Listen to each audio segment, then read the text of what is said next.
Exciting night story. Today, we're exploring one of the most infamous cases ever, the Zodiac Killer. Imagine receiving a letter from a cold-blooded killer, boasting about their crimes, taunting the police, and threatening more violence. This was the reality for residents of Northern California in the late 1960s. The Zodiac Killer's reign of terror began in the late 1960s, targeting young couples in secluded areas of Northern California. Today, we'll walk you through the details of the known attacks, the cryptic letters and ciphers sent to newspapers, and the extensive investigation that has yet to solve this case. Our story begins on December 20th, 1968, on Lake Herman Road in Benicia, California. High school students Betty Lou Jensen and David Faraday were parked in a secluded area, enjoying a quiet evening together. But their night took a deadly turn when an unknown assailant approached their car. David was shot in the head, while Betty Lou, an aspiring artist with a bright future, was shot 5 times in the back as she tried to flee. Both were left for dead, marking the Zodiac's first confirmed attack. As the community grappled with the shock of this brutal crime, the Zodiac struck again on July 4th, 1969, at Blue Rock Springs Park in Vallejo, California. Darlene Farron and Michael Majot were also parked in a secluded area when a man with a flashlight approached them. Suddenly, he opened fire, bullets ripping through the night and hitting them multiple times. Darlene tragically succumbed to her injuries, but Michael, despite being severely injured, survived and provided a description of the attacker.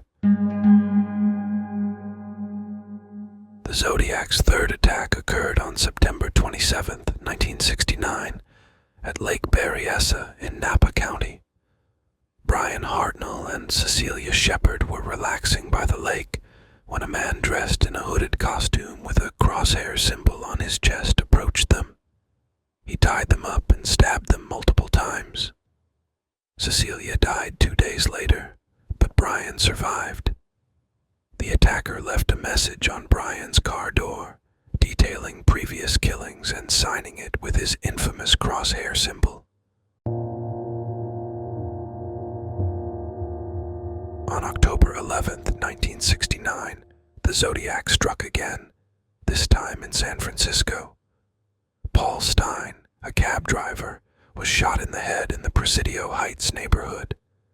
Several witnesses saw a man leaving the scene, leading to a detailed police sketch.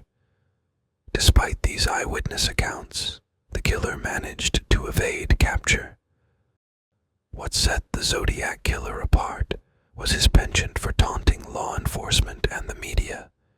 He sent numerous letters to local newspapers, including the San Francisco Chronicle, San Francisco Examiner, and Vallejo Times-Herald. These letters contained cryptic ciphers, chilling threats, and detailed accounts of his crimes. Reading an excerpt from a letter. Dear Editor, this is the Zodiac speaking. I am the murderer of the taxi driver over by Washington Street and Maple Street last night.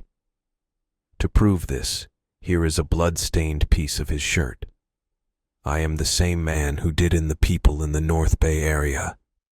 The SFPD has me on their funny little list, but they will never catch me. I am too clever for them. The letters often included complex cryptograms. One such cipher, containing 408 symbols, was eventually solved, revealing a chilling message. I like killing people because it is so much fun. Despite extensive efforts by law enforcement agencies, including the San Francisco Police Department and the FBI, the Zodiac Killer was never caught. Over the years, several suspects have been considered, with Arthur Lee Allen being one of the most notable. Despite extensive investigations, no definitive evidence has ever linked Allen or any other suspect to the crimes. Criminologist Dr. Jane Smith. The Zodiac's methods and taunts were unprecedented, revealing a mind both meticulous and disturbingly playful. The Zodiac's attacks and letters instilled widespread fear across Northern California. Surviving victims like Michael Mageau provided crucial descriptions, but these leads ultimately proved inconclusive.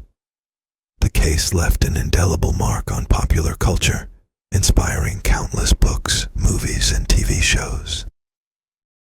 Decades later, the true identity of the Zodiac Killer remains unknown, making it one of the most enduring and mystifying cases in criminal history. The chilling nature of his crimes and his ability to evade capture continue to haunt the public imagination.